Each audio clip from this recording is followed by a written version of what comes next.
Somewhere in the quiet between breaths, life is whispering. It doesn't shout, it doesn't hurry, because truth does not need to persuade. It simply is. And in that stillness, but beneath the noise of ambition and the weight of expectation, lies the invitation to turn inward, not to fix or improve in the way the world demands, but to return to the essence of who you already are. Just as the ocean does not envy the stars, your soul need not compete with anyone else's path. What you seek is not ahead of you, but within, waiting patiently for your attention. Stoic wisdom teaches not resistance, but harmony with what is, and what is enough. Challenges are not obstacles, they are the sculptor's chisel, shaping the marble of your being. Every trial, every silence, every loss is a thread in the vast and sacred tapestry of your unfolding. You are not behind, you are becoming, precisely on time, in the rhythm of the eternal. We often imagine growth as something loud, marked by visible effort, external accolades, transformations that others can applaud. But real inner growth, the kind that roots itself in your soul, doesn't look like that. It's quieter than the world would have you believe.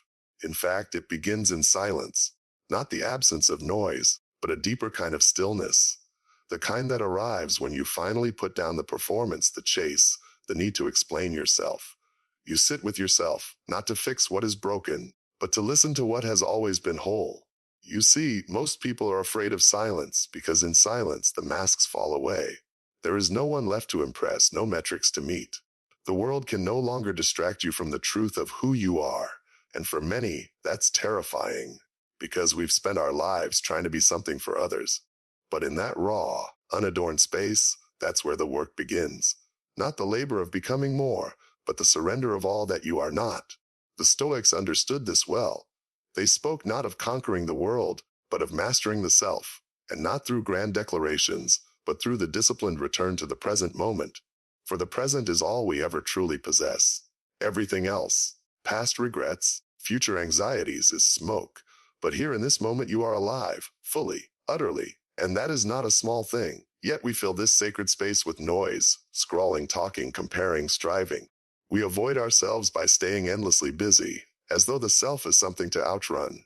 But have you ever considered what would happen if, just for a little while, you stopped running? If you stood still long enough to hear the hum of your own being, not the ego, not the voice that says you should be better, richer, smarter, but the deep pulse beneath it all, the awareness that simply is. This is where the journey of real inner growth begins. In the stillness that reveals not what you want, but what you are. And what you are is not lacking, it never has been. You are a wave in the ocean, momentarily cresting, but never separate from the sea. Your pain, your confusion, even your perceived failures, they are not signs of weakness, they are invitations to return. To return to presence, to return to self, to return to the unmovable center that watches all things rise and fall without clinging to either. When you sit in that awareness, something strange happens. The need to control everything softens. The anger begins to melt. The comparison quiets down. Not because you've solved all your problems, but because you've stopped believing that your peace depends on their resolution. You begin to understand that most of the turmoil in life comes not from what happens to us, but from how tightly we grip our preferences. Let go and the world opens up again. Not in chaos, but in calm. Not in confusion, but in clarity. We are not here to chase versions of ourselves we think we should be. We are here to remember what it feels like to just be. To sit in the quiet knowing that this moment, just as it is, holds everything we need for growth, for wisdom, for peace. The invitation, then, is not to become something more, but to become deeply intimate with what already is. And that requires stillness. It requires presence. It requires you. So I ask you, gently, when was the last time you met yourself in silence, without agenda or expectation? Because the truth is, until you do, you're not really growing. You're just rearranging the noise. And there is no music in noise, only in the pause between the notes. So much of our suffering arises not from what happens, but from our resistance to it. We tighten against life, as though we could bend the cosmos to our liking, as though our preferences were wiser than the great unfolding of it all. And yet, what if it was never about control? What if real growth, the kind that frees the soul, begins not in resistance but in surrender? There's an ancient Stoic phrase, Amor, Fati, love of fate. It's not passive resignation. It's not about becoming numb or indifferent. It's about leaning into life with open arms, even when it arrives cloaked in hardship or heartache. It is a radical trust that what unfolds, however painful or unexpected, belongs, that it has been woven into your journey with an intelligence deeper than logic, a wisdom that doesn't explain itself, but reveals itself slowly, like the turning of the stars. You see, when we constantly resist what is, when we say, this should not have happened, or life should be easier, we place ourselves in conflict with reality, and there is no peace to be found in that battle. The Stoics weren't interested in changing the world to suit their moods. They trained themselves to meet the world as it is, and in doing so, they discovered a kind of freedom that circumstances cannot take away. It's easy to love what feels good, easy to accept the moments that unfold according to your plan. But real transformation asks more of you.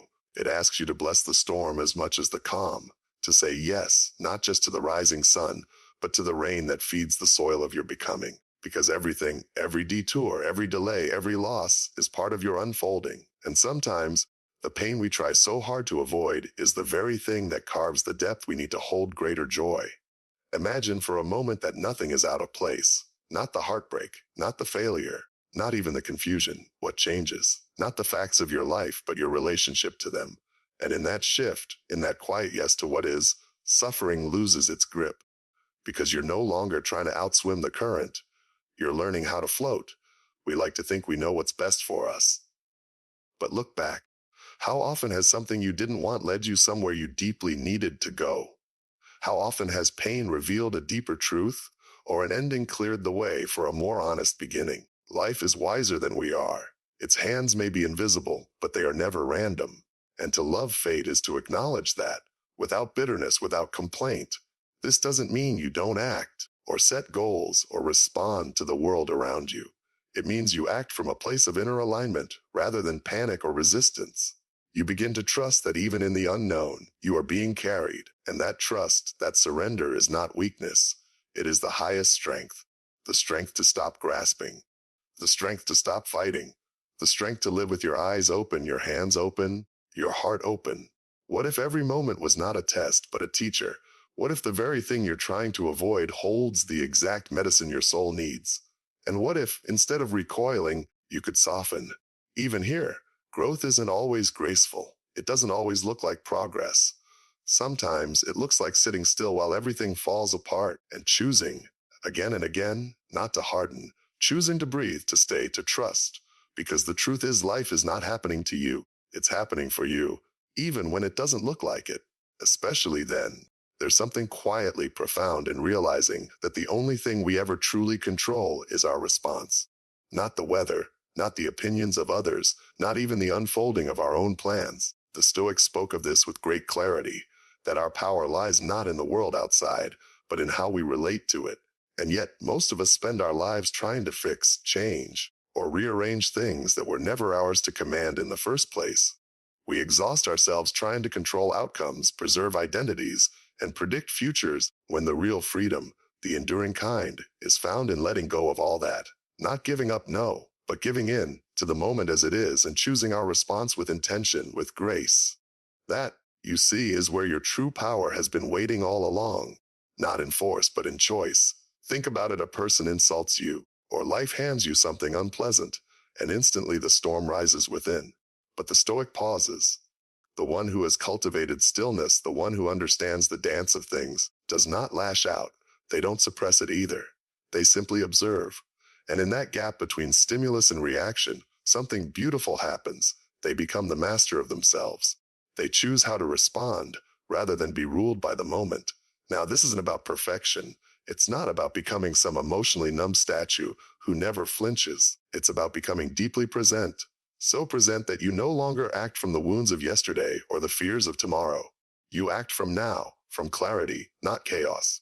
And that kind of clarity is born through practice, through inner work, through a willingness to observe your patterns without judgment, to meet your impulses with compassion, and to slowly, gently transform them. It's easy to blame the world.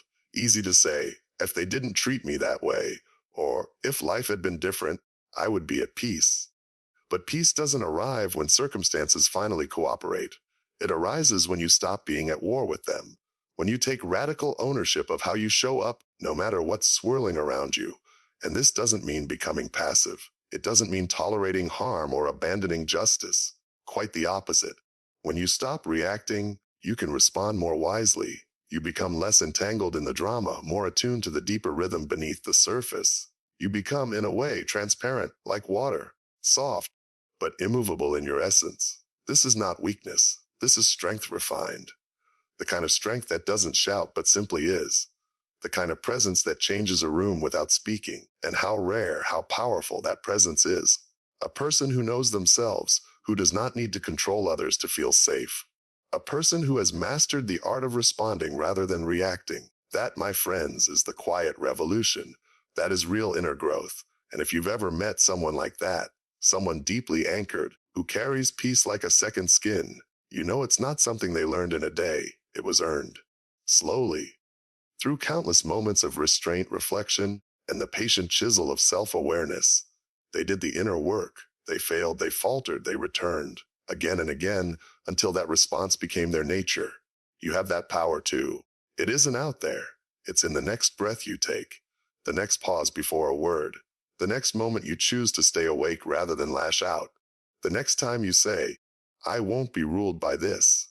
Because the highest form of power is not having control over others. It's having control over yourself and choosing peace anyway. There comes a point on the path, after the silence, after the surrender, after the countless moments of choosing your response, where something deeper begins to emerge. Not just resilience, not just clarity, but alignment. A sense that your actions are no longer scattered, no longer reactive or borrowed from someone else's idea of success. Instead, they rise from a quiet, a knowing place within you. And that's the real work, isn't it? Not just to understand yourself, but to live in harmony with that understanding. We've been taught to chase goals, to measure worth by progress, to strive endlessly toward a version of life that always seems just out of reach. But the Stoics remind us, life isn't something to conquer, it's something to cooperate with. And that cooperation begins by living according to your nature, not society's expectations, not your old conditioning, but something far more intimate, the rhythm of your own inner truth. Now, living in alignment doesn't mean you never face challenges. On the contrary, it means you face them consciously. You begin to sense when your words match your soul, and when they don't. You feel the subtle ache when your actions betray your values, and the gentle peace that follows even the smallest act of integrity. You become attuned like an instrument being finely tuned, not to be perfect, but to be honest. You're not here to impress. You're not here to play a part. You're here to live truthfully. And that kind of living is rare. Because it's not flashy, it won't always be praised. Sometimes, it will mean walking away from things others run toward. Sometimes it will mean saying no when the world expects a yes. And sometimes it will mean simply standing still, rooted like a tree, while everything around you rushes and trembles. That stillness is your compass.